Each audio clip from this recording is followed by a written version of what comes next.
No dia 7 de outubro de 2023, começou uma guerra na região do Levante no Oriente Médio, quando o grupo muçulmano palestino conhecido como Hamas invadiu o sul do território de Israel. Mas como começou esse conflito, e por que ele começou, vamos entender.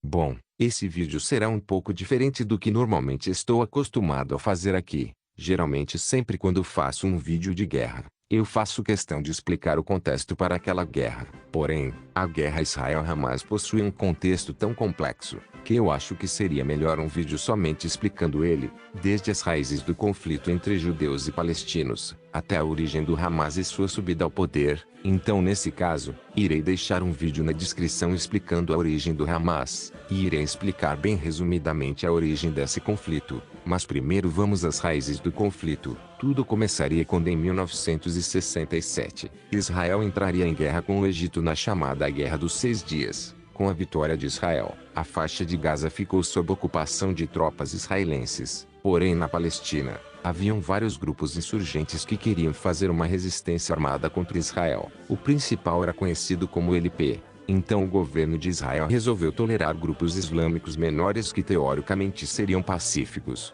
Um desses grupos era o Mujama al-Islamiyah, uma ramificação de outro grupo conhecido como Irmandade Muçulmana, uma organização que tinha como objetivo a caridade e levar os valores muçulmanos para a Palestina. E essa ramificação era exclusiva da região de Gaza, e havia sido fundada pelo líder Ahmed Yazin. Israel tolerou a existência dessa instituição, pois tinha prioridade em acabar com os grupos palestinos armados, e o grupo Mujama conseguiu se proliferar muito na região da faixa de Gaza, construindo escolas, hospitais e mesquitas, fazendo do Mujama uma das mais influentes organizações da região. Porém nessa época o Mujama ainda se limitava a uma instituição de caridade religiosa, e não estava envolvida em insurgências armadas. Porém, com a Revolução Iraniana, muitos se inspiraram nas ideias dos revolucionários do Irã.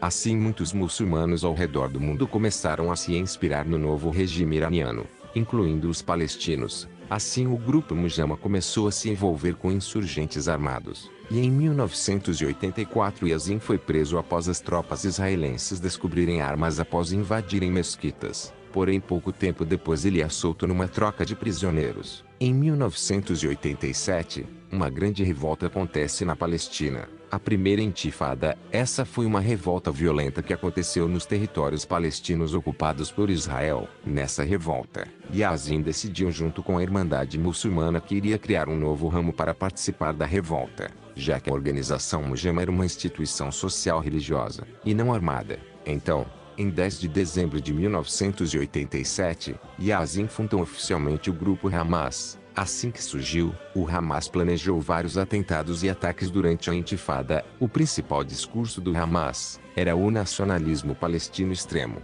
pregando o fim de Israel e retomar o território palestino como era antes do mandato britânico. Em 1993 começou o processo de Oslo, onde os palestinos entraram em acordo com Israel e criaram a Autoridade Nacional Palestina, um governo palestino feito para começar o processo de elevação da Palestina para ter o seu próprio Estado. Assim a OLP começou a se aproximar mais de Israel, e tendo Yasser Arafat como presidente, o Hamas se opôs ao acordo, já que eles eram contra uma solução de 2 estados.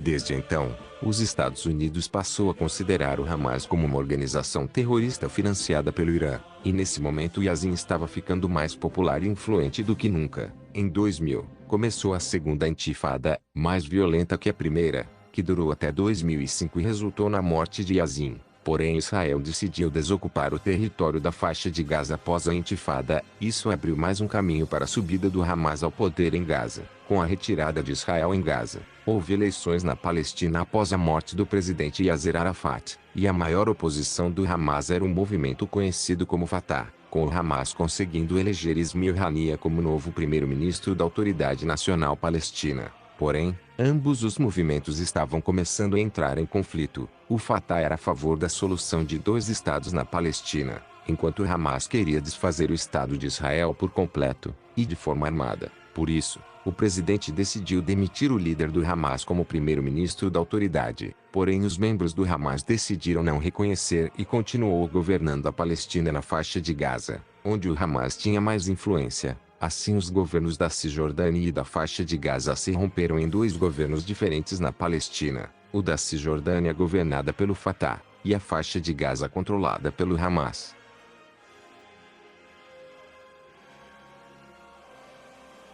Com toda essa tensão, em 2006 começa um conflito armado direto entre as forças do Fatah e as forças do Hamas na faixa de Gaza, assim como alguns conflitos menores entre Israel e Hamas na faixa de Gaza. Pulando para 2023, no dia 7 de outubro, o Hamas anunciou a chamada Operação Dilúvio Al-Aqsa, disparando vários projéteis da faixa de Gaza até Israel. Os militantes do Hamas começaram a invadir o sul do território de Israel, no posto de Kerem Shalom e Erez. O Hamas também tentou fazer uma invasão anfíbia em Zikim, mas falhou. Além disso, cerca de 7 comunidades locais no sul de Israel foram ocupadas pelo Hamas. Durante essa invasão, o Hamas fez alguns massacres contra as populações israelenses, considerado o maior massacre contra judeus desde o Holocausto. Um dos mais conhecidos foi o massacre do Festival Musical de Reim, que deixou mais de 300 mortos e dezenas de capturados como reféns. Outro ataque brutal aconteceu em Nir Oz,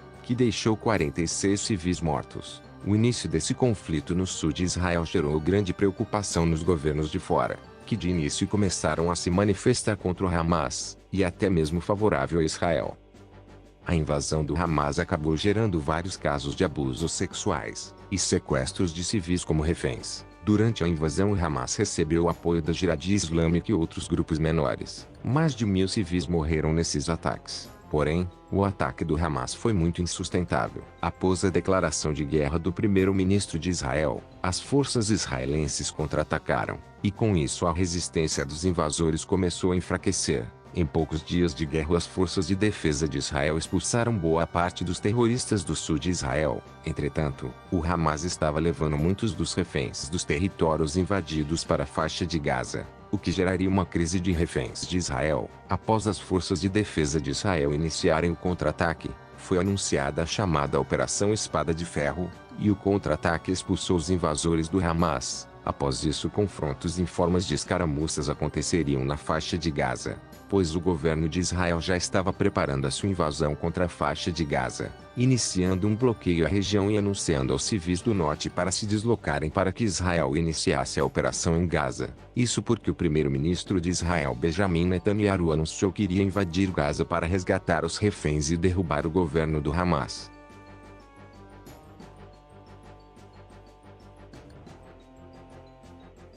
Antes de falar da contraofensiva em Gaza, gostaria de falar da participação de alguns grupos aliados do Hamas fora da faixa de Gaza, começando pelo Hezbollah, que pouco tempo depois da invasão do sul de Israel, iniciou alguns ataques de foguetes na região das fazendas de Sheba, matando algumas pessoas. Israel respondeu com alguns ataques aéreos no sul do Líbano, e desde então ambos estariam trocando ameaças e ataques menores, mas ainda não havia chegado ao ponto de ambos entrarem em guerra definitivamente. Outro grupo que deu apoio ao Hamas foram os Houthis, um grupo rebelde do Iêmen. Declararam guerra contra Israel do final de outubro. Voltando para Gaza, os israelenses iniciaram uma ofensiva em Beit Hanon e Bureij, no noroeste perto de Beit Laria, e no leste a partir de Juroradik. O início da ofensiva de Israel seria o começo de uma crise humanitária, já que muitos palestinos estavam se deslocando, e até mesmo se refugiando para o sul da faixa de Gaza. A Organização Mundial de Saúde havia comunicado estar preocupada com o avanço de Israel, já que a ofensiva estava deixando hospitais em Gaza lotados de refugiados. Em novembro, as tropas de Israel iniciaram o cerco da cidade de Gaza, para dar início à captura da capital da faixa de Gaza. No dia 4 de novembro, foi confirmado ataques aéreos de Israel contra o campo de refugiados em Jabalia, o maior campo de refugiados em território palestino sob responsabilidade das Nações Unidas. O ataque resultou na morte de pelo menos 70 civis e ferindo mais outras dezenas. O bombardeio é visto como um crime de guerra contra civis. Houve até mesmo ataques contra a escola Al-Fakoha. Até maio de 2024, cerca de 70% do campo de refugiados seria destruído, resultando em centenas de mortes. Enquanto as forças de defesa de Israel começam a fechar o cerco da cidade de Gaza, houve momentos que o Hamas estava usando sua própria população civil como escudos humanos durante os confrontos, aumentando ainda mais a crise humanitária em Gaza. A grande violência no campo de batalha fez cerca de 50 mil civis palestinos fugirem para o sul. Durante os confrontos em Gaza, Israel disse que havia atuação do Hamas no hospital Al-Shifa, na cidade de Gaza, o maior complexo médico central da faixa de Gaza. Israel cercou o hospital e realizou invasões ao hospital. Assim, muitos governos e instituições de saúde acusaram tanto Israel como o Hamas de violação da neutralidade médica, um tipo de crime de guerra onde os combatentes colocam a neutralidade de hospitais, instituições de medicina e profissionais de saúde em risco. O Hamas foi acusado de usar escudos humanos no cerco do hospital, e Israel é acusado de atacar um hospital importante para tratar os civis, mas a questão do hospital Al-Shifa ainda é controverso, pois muitas instituições de medicina afirmaram que as informações de Israel sobre o hospital ser um centro do comando militar do Hamas serem duvidosas. Mas enfim.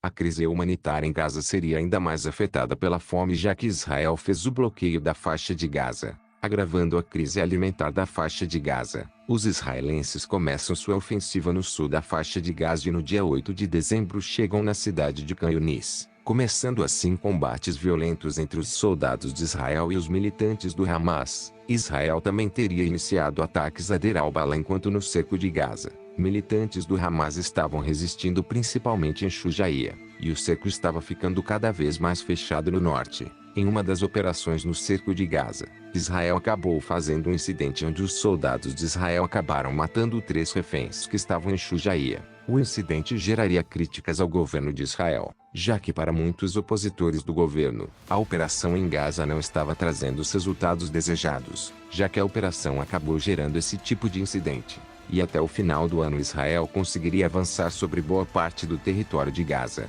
fazendo milhares de palestinos se deslocarem cada vez mais para o sul, sem possibilidade de sair da região de Gaza.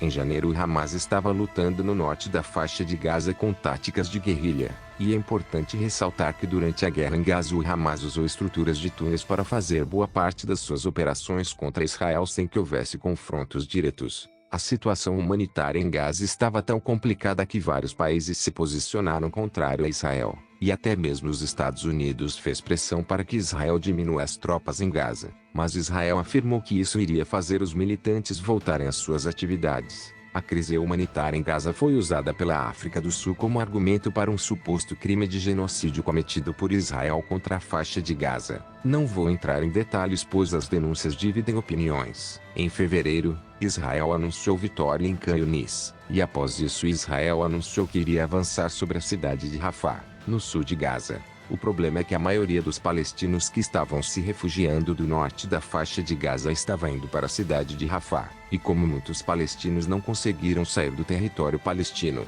novamente os países e instituições internacionais condenaram essa possível invasão contra Rafah, já que a cidade estava lotada de refugiados.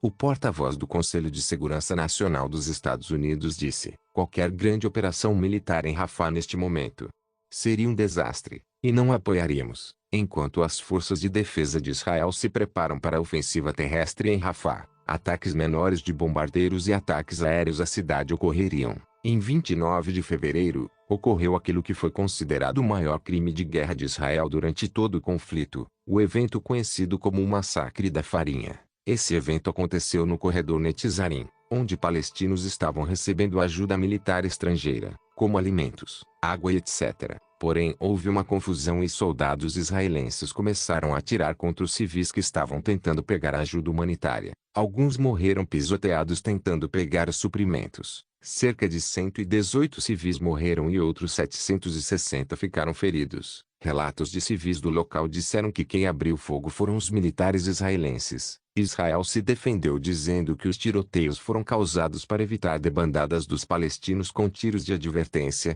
já que muitos palestinos estavam sendo pisoteados. Porém os civis relataram que os tiros foram contra a multidão. Mesmo sendo um evento controverso, muitos se posicionaram contra, mas a guerra ainda estava longe de acabar, e muita coisa ainda vai acontecer.